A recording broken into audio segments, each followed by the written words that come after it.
The recording has now started. Nice. Since you just came and spoke to our class, you kind of know the gist of what we're going to be interviewing you about. Frank's going to start us off with some questions here. Okay. Hi, sir. So what's your job title at DPR? So officially it is VDC manager.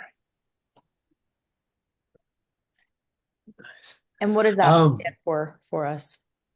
So VDC would be a virtual design and construction, and I manage that process for projects. So I guess it's hard to explain, but it'd be all of the model management, all of the drawing management for a project.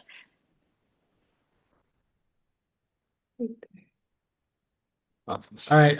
So when you're assigned to when you actually get a project, do you spend more of your time out on the job site, or do you find that you spend more of your time at the office? On the job site, DPR wants all of the VDC managers for a project to be on site. So if I have multiple projects, that means a couple days a week I'm on a different project. But we have actually a very small office, so most everyone that's related or associated with the project is on site all the time. How early does VDC get involved in pre-construction and design coordination? It depends on the project, but we've been brought on as early as 30% design development documents. Um, so, like I said, it depends on the project. Some projects, it's when the contract documents are awarded, meaning that the design is complete. And then there's times when the project requires us to be there as early as 30% DDs. So it Okay. does vary. Can you please identify two technologies that you currently use most frequently? Technologies is different than software, or Oh yeah, like softwares and yeah. okay. Software related, the two most often are Revit and Navisworks. Some field technology, most often it is a laser scanner or a 360-degree camera. Can you explain more about Navisworks? Like what do you like, how do you use that? Yeah, Navisworks is mainly a clash detection tool. It has a lot of functions and features. Internally, our main function with Navisworks is to do clash detection and find coordination issues. Um, so that would be the main function, and then it's just kind of the hub for all of the various models that we get to kind of live in one source of truth. What's the most beneficial thing that Navisworks does for the project? The most beneficial thing that it does is the central hub for all the various models that we get. So, for example, the architectural model comes in Revit. The structural model we get is usually a Tekla model. We can take a laser scan. We can take various different types of models and put it all into Navisworks and see it all in a combined, merged single model. Okay. What was the second software that you use again? Revit would be the next most Yeah. often. Yeah. Can you go more in depth about that? Yeah. So Revit is like I would say Autodesk's flagship software. It is the authoring tool to develop models for architects and engineers mostly. Architects will use it because it allows you to design spaces with square footages in mind and different kind of materials. You can put material types on walls, windows, doors. You can do a lot of stuff. It's all embedded into the families of Revit. Design engineers will use it to help calculate uh, airflow, help calculate room size, help calculate kind of their design criteria for when they lay out the mechanical systems that go inside those architectural models. And those two use it together in conjunction. They can have models joined so they can be working on kind of a single model at the same time on different things. So your firm on this side could be doing architectural work. My firm on this side could be doing mechanical work, but essentially we could be in the same model. Okay. Would you say that on most every site that you're on, every job, a majority of the subs use this as like a single hub for the project? Or would you say a lot of your subs, sometimes your subs couldn't use like Revit or Navisworks? Well, I mean, this project that I'm on, the design team is using AutoCAD instead of Revit, which is kind of a not ideal, I should say.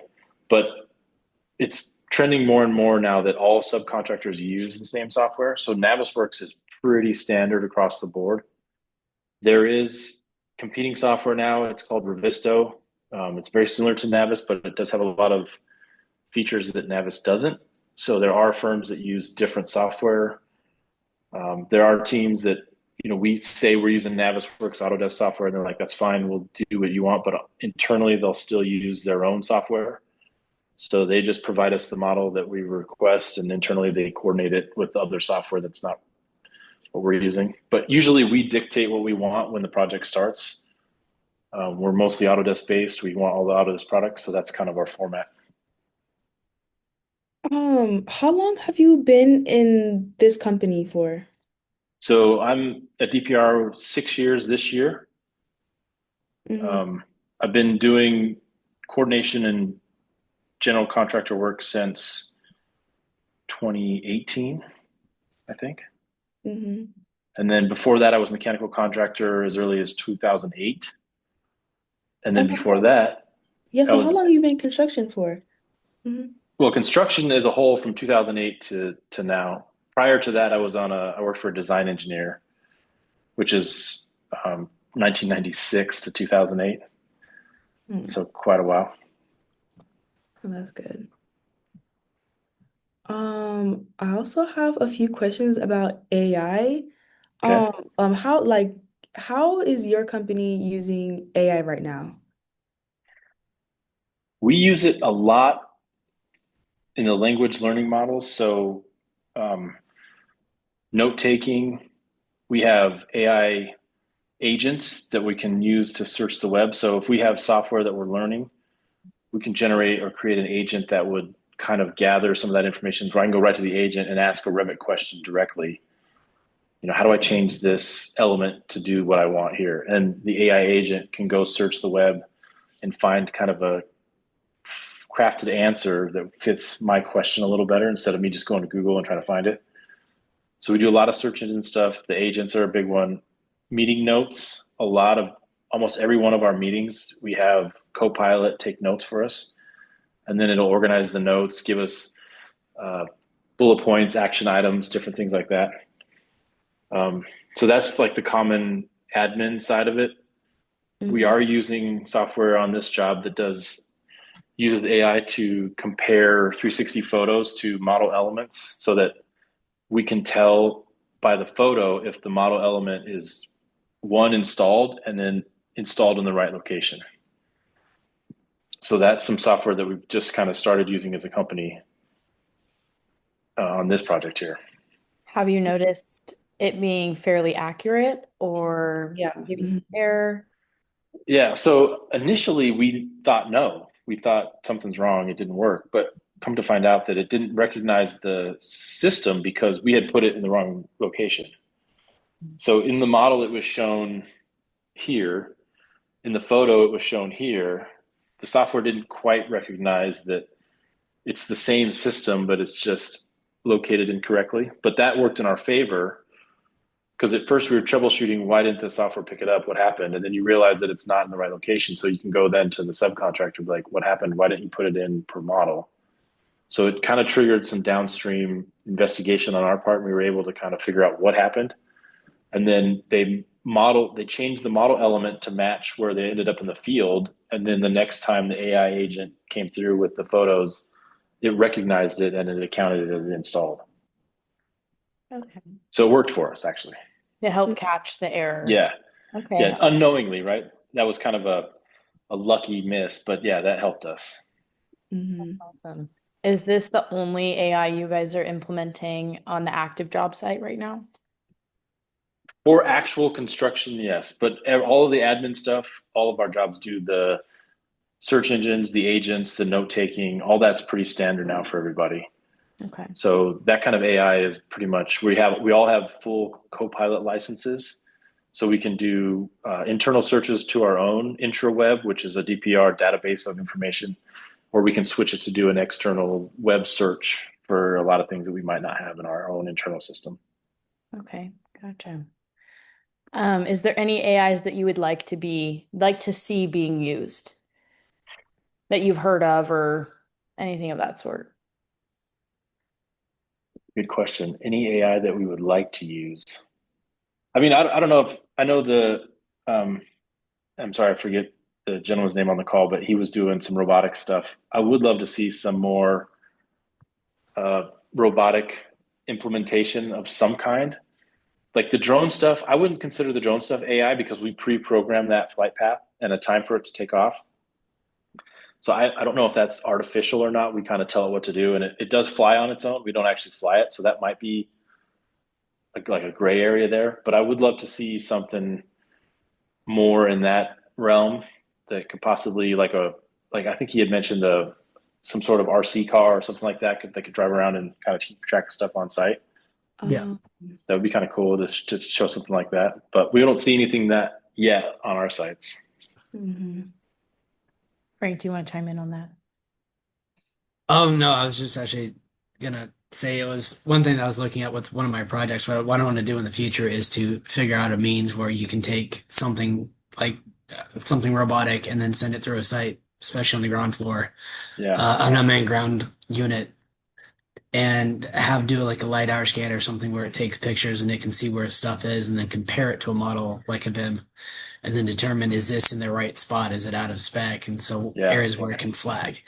I've seen people do it and I've seen where they do it with Yeah. pictures, but if it's something where they can automate it and then they can use humans in other spots, that's the direction I would want to go with my construction of my robotics. Do you think it'd be better? And I'm sorry, I'll flip the question over. Do you think it'd be better if it was a drone or it was more of a like a vehicle that you could drive or it would be on the floor? I think internal wise, vehicle probably be your best bet. Okay. But you have to have it set up in a certain way. I know Boston Dynamic has a quadruped that they use, Yeah. and they use a lot of different parts of that with the quadruped when they're walking around outside sites. It can do stairs, things of that nature. Okay. But it's something where I think you'd have the least amount of if it were to interact with a human, it's going to have the least amount of impact. And, with, say, drones and blades, you have that potential of hurting someone. It can fly into them, cut them, things along those lines. But if you have a decent sized drone that has, like, that's quadruped or on tracks, probably be a little bit easier, throw Okay. a flag on it so that people can see that something's physically there. Okay. Cool. That's a safety piece I don't think I've ever thought of, Frank, with the drone flying into someone on a site, but there's Yeah. so many people. I see that It happening. happens. It does Yeah, happen. just in general, when you're on a site and you have a handful of different things, someone's walking with something, they turn around and it's, 5 foot post or something, and then they're going to turn. Then there's all these different components that could happen. But drone wise, you also got to worry about it falling out of the sky. Just Yeah, if anything. that'd be bad. Mhm. Would not be very fun. Yeah. Um, Um, Go for it. can you talk more about AR? The augmented reality. Yeah. Yeah. So we have used in the past a couple different software types. Visual Live was one, and SiteLink was another. We all have tablets that have a LiDAR camera. So the software that we have used uses the LiDAR camera so that you could view whatever it is you're looking at, but then on your screen has a model overlaid. So we did use it a lot, for example, inside of a wall coordination. So if you could picture the wall without the drywall on the cover, and you Mhm. have all of your studs plus all the devices that are in the wall, whatever plumbing conduit, whatever's in there, we could hold the tablet up and you could see the model through the tablet screen, and then the LiDAR camera comes through and you can kind of see what's actually there. And you can compare elements that was modeled in a certain location. If the device is here, but the was installed incorrectly, you can kind of see that. The problem that we had with some of the AR stuff is that at distance, the visual graphics of the model starts to drift from the reality of it. So the coordinates don't work at a long distance. The visual just didn't look good. Mhm. So when you're facing a wall, you have a short distance to do it on. You can line it up. That works pretty well. One of the other weird things is these tablets don't do great with extreme heat.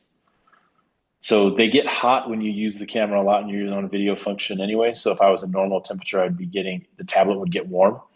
But in the heat of the summer at 115 degrees out here, these tablets overheat um, kind of quickly. So we did a project where we used the Oculus goggles. We put the owner in the Oculus goggles and set him on a floor, an empty floor that was a shell space so that you could see the ceiling, the columns, but no MEP yet. And we put the goggles on him so he could see where all the MEP was. And within about 15 minutes, it all overheated and he couldn't, the system shut down. So that was a problem. That and just the accuracy of it over time. It sure looks cool, but it's just not something yet we can utilize to build from and sort of coordinate with. So it is a cool feature, and I hope it gets better. I hope the augmented reality kind of takes the place of needing, tablets in the field. You just flop something on your face, or even have some way to kind of visualize how this model is going to fit in a real space. But we don't use it extensively yet. Okay. Can you name a few examples where you had to make sure that the model was staying aligned with the actual field conditions? Yeah, you mean like model elements where Hmm. yeah, so just the example of the water line that we caught the other day. Um, when we build some of these projects out, we have very tight tolerance. So when we coordinate this, one of the benefits of coordinating is you can get a lot of things in a small space.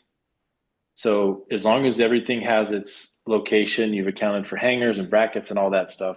If you have a small window to fit these systems through, if we model it, in reality, the conditions should be exactly the same in the field. So if you follow what you modeled, make sure that your dimensions are accurate when you get to the condition in the field, it should work. That's the ideal goal. So if somebody comes in the field and puts something in the wrong place, then downstream it affects everything else.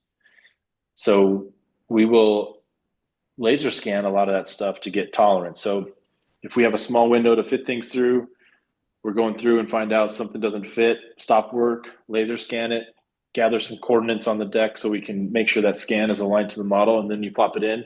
You can easily see from the laser scan overlaid with the model what's in the wrong place.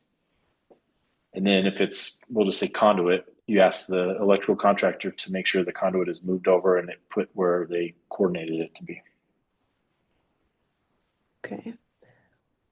Um, I have a question for you. Okay, Sorry. It all it good. sounds like you clearly in construction, you're working with people all the time. Are Yeah. you ever led a group of people maybe to aid in using this technology or just on site in general? Um, have you ever led a group like that, been in a group led by someone like that? If you could touch on that a little bit for us. Now you got to explain that a little bit. So led a group that has used the field technology. Yeah, either if you've like taught a group of incoming whether it be interns or new staff how to use Yeah. the technology, or if you've been on a project team where you're in charge of the technology, something of that sort, if there's been any group setting in which you've been Okay. kind of in a leadership role. Yeah. So we have on projects had our entry level field position is called a project engineer. That's sort of if you're a college graduate and you get a job at DPR, your first position will likely be a project engineer. So we do a lot of training either monthly, I think I would say monthly, where the PE group, so all the project PEs would get together and do something. So we've had them on site, not this project, but other projects where they're on site touring that job site.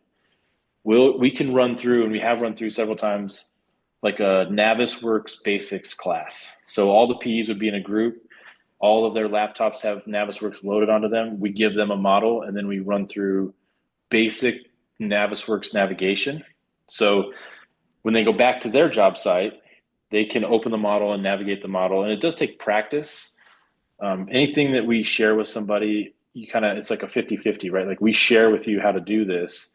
You have to then kind of practice the stuff we share with you so that you can get good at it. It is sort of hard to remember some of these steps if you don't do it often enough.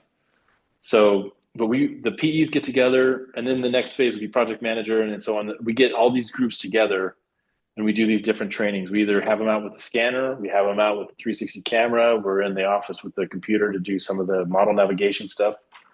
So internal to DPR, we do a lot of group setting trainings like that. I have facilitated the Navis one, and I have worked on some of the field scanning training sessions for those groups, the PE groups and the superintendent groups. Okay. Awesome. I love that you kind of split it up by what their position is and then kind of Yeah. what they need to know.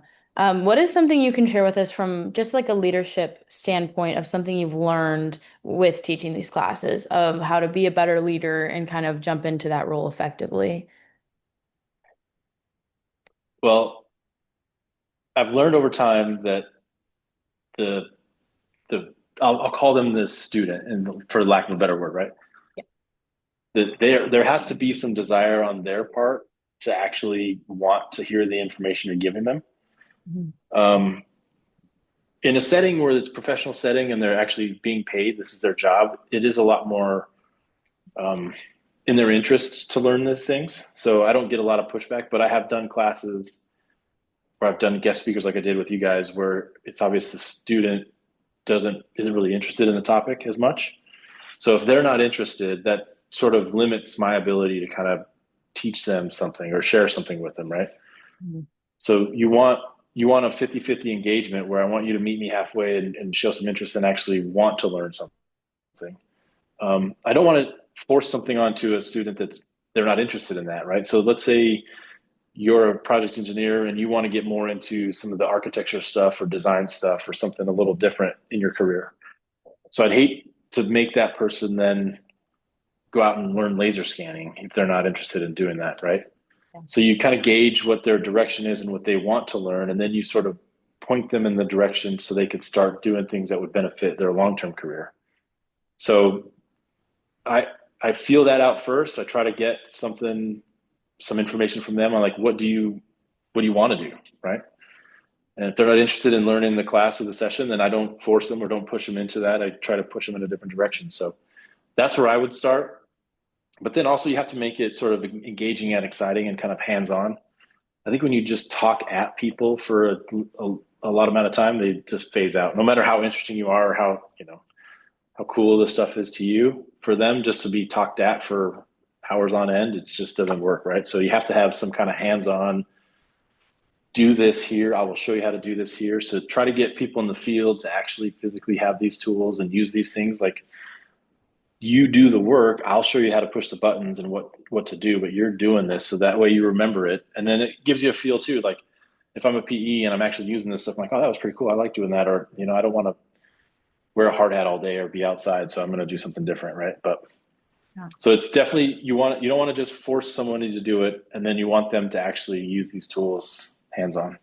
Okay. So just kind of like reading everyone's personal situation before. Yeah.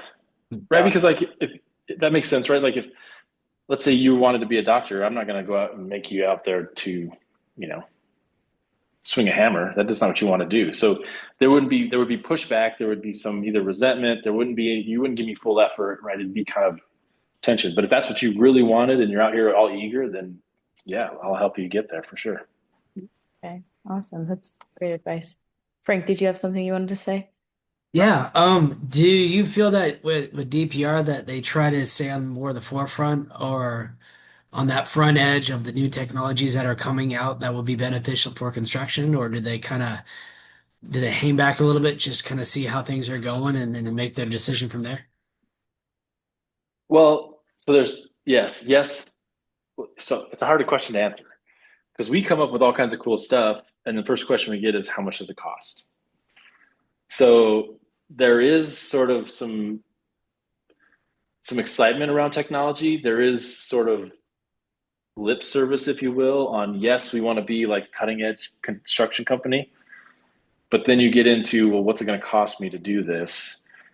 And how much investment do I have to make over a long period of time to make this software or this technology work? So that's the harsh reality of being kind of all in on technology, is you get sort of teams that then sort of try to look outside of your narrow vision on how awesome this looks to then who's going to use it, how much is it going to cost, how do we implement it on a job, what's some history on it, has it worked anywhere else? Those kind of things you have to kind of manage. But we do have a technology team, and we have a technology integration manager that has all this cool stuff that he shares with everybody.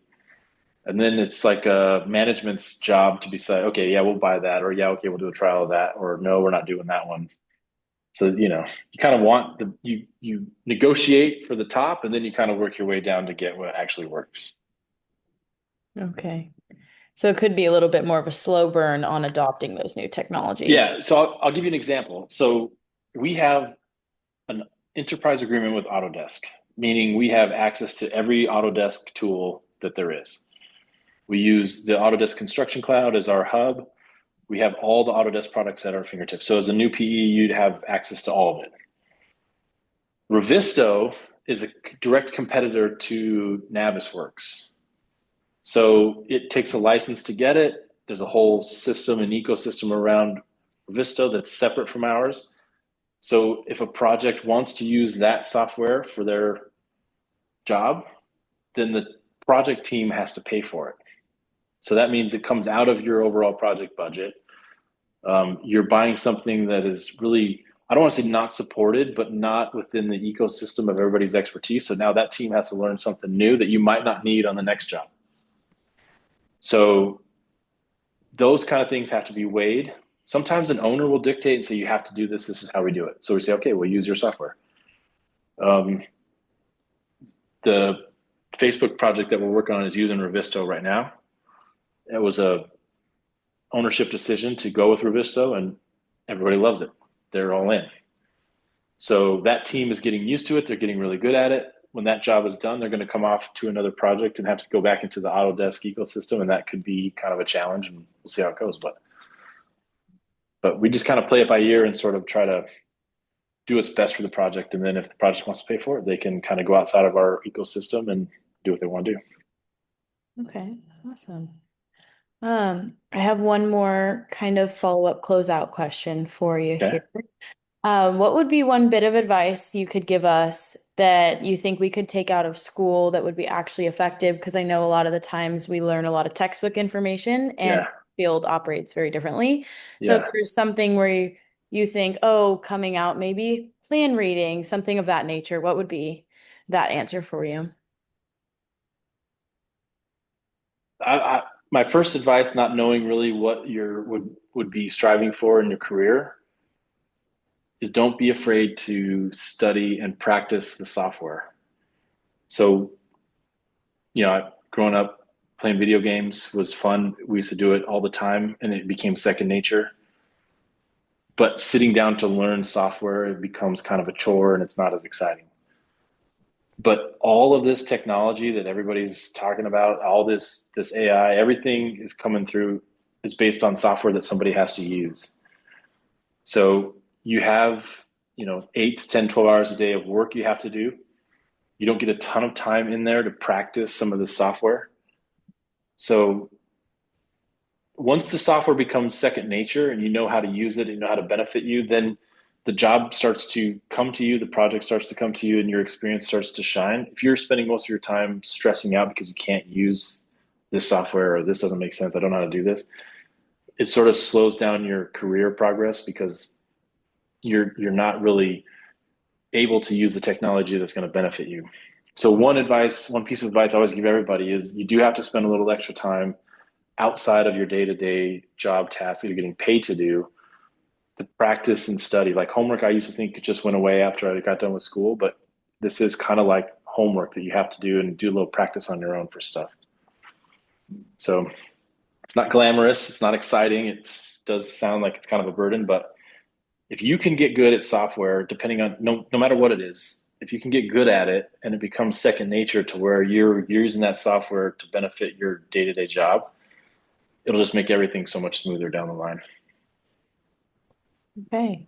Thank you for that. I think that's a new Yeah. response we haven't heard yet. Yeah. Yeah, Practice really makes neat. perfect. You have to practice this stuff and get good at it. Yeah. Frank, did you have something to say? No, it's just being I've gone back to school to switch careers. It's a lot of I have to repractice and then learn Yeah. a lot of this newer information that younger generations have had it for a long time. So I've been in that same boat of practice to make Yeah. perfect. I do too. Sometimes I get off work and I'm at home and I have time instead of just sitting there watching TV. I'm either watching YouTube videos or running through the AI agents to try to figure out how do I do these certain commands? How do I make this thing do this and that? And it's the little things like I want to change the color of this block. How do I do this? And you just hit it in the AI chat. Oh, okay, I get it. And then you remember the steps. And then now when you're on the job site, you can change the color real quick in front of everybody. And now that's indicated what it is. And that part is you no longer takes a half an hour to do that. You do it in 2 seconds. Now you just everything moves on and progress happens. So practice, practice, practice. It never goes away. Okay. So homework is with us for life is what I'm hearing. Yes, it is. Awesome. Yeah. But at least when you're old enough, you could sit there and have a beer and watch a hockey game and practice, There we No, for right? real. So it's okay. Enjoyable homework. Yeah, All right, Derek, thank you so much for meeting with us today and sharing of your course. knowledge on all these technologies. I think I'm finished and don't have any questions. Frank and Monique, No, yeah, you did enough for us. Thank you so much. Of course. Of course. thank It's happy to you. do it. Happy to do it. All Thank right. you, sir. Appreciate your time. Have a Okay, great no rest of problem. your day. Thank you, you too. Thank you.